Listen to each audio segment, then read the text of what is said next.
Welcome to After Hours with Audey. In this episode, I'm going to talk about some rules of thumb for the indoor air quality procedure. These are the kinds of numbers you want to keep in mind whenever you speak to someone about the IAQP.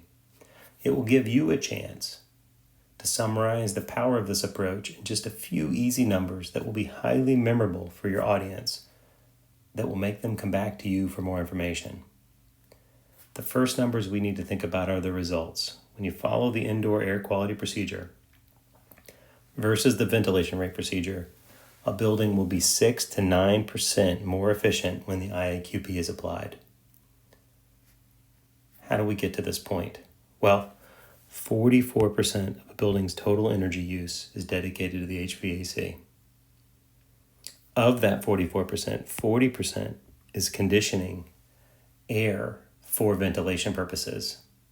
So doing a little bit of math, 44% times 40% shows us that 17.6% of a building's total energy use is for conditioning outdoor air for ventilation.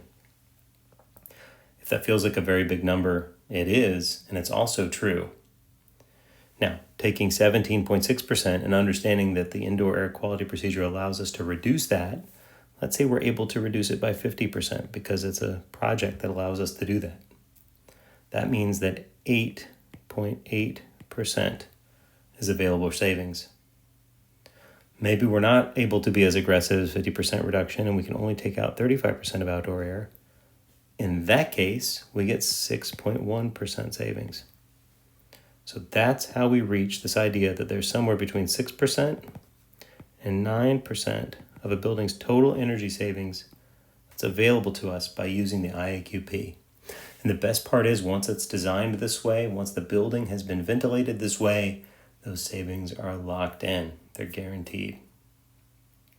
Now, achieving this level of savings is often a very complicated and expensive venture. The good news is with the IAQP, it's the opposite.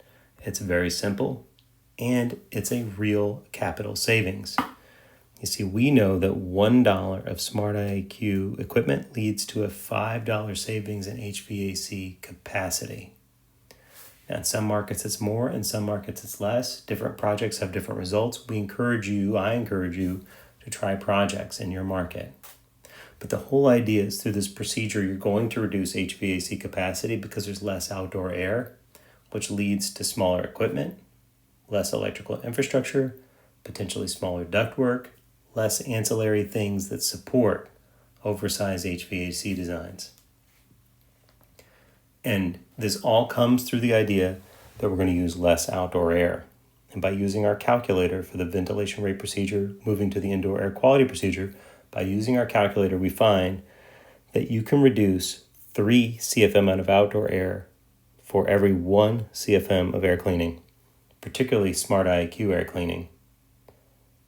Of course, how much you reduce outdoor air is up to you, but based on the number of projects that I've done, using the IAQP shows that 1 CFM of air cleaning is good for 3 CFM of outdoor air. And that really unlocks the potential of this procedure. Finally, when it comes to energy efficiency, smartIAQ cannot be beat. It uses 20 times less energy to clean air than an HVAC system uses to condition the air. That's right, it's a 20-to-1 relationship. It takes 20 times the energy to condition 1 CFM of outdoor air than it takes to clean 1 CFM of indoor air. And when you think about it, it makes sense. See, all we're really doing is pulling dirty air from a space through a filter with a very small ECM motor. It's very efficient, delivering cleaned air back into the space. Meantime, to do that with outdoor air, the HVAC system is heating, cooling, dehumidifying or humidifying, and moving all that air down a ductwork to get into the breathing zone. And all that energy is 20 times what it takes to clean it in the space. And it's through that efficiency that we have all that additional energy savings we talked about before. So let's break down the rules of thumb and summarize them. And I'm going to start with the economics. Rules of thumb. the economics. A $1 investment in smartIAQ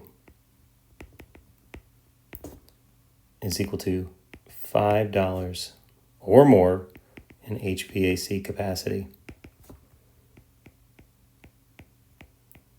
I led with this one on purpose because this is the point. If you don't get energy savings or you don't get economic savings up front, then the rest of it doesn't make sense. But let's start with the big economics. This is where we get our strongest potential. The next thing we know is that 1 CFM of air cleaning, I'll call it clean air, from the IAQP is worth 3 CFM of outdoor air. So that's the 3-to-1 ratio we talked about before. We know that cleaning air is more efficient. So 1 kWh to clean air saves you 20 kWh to condition outdoor air.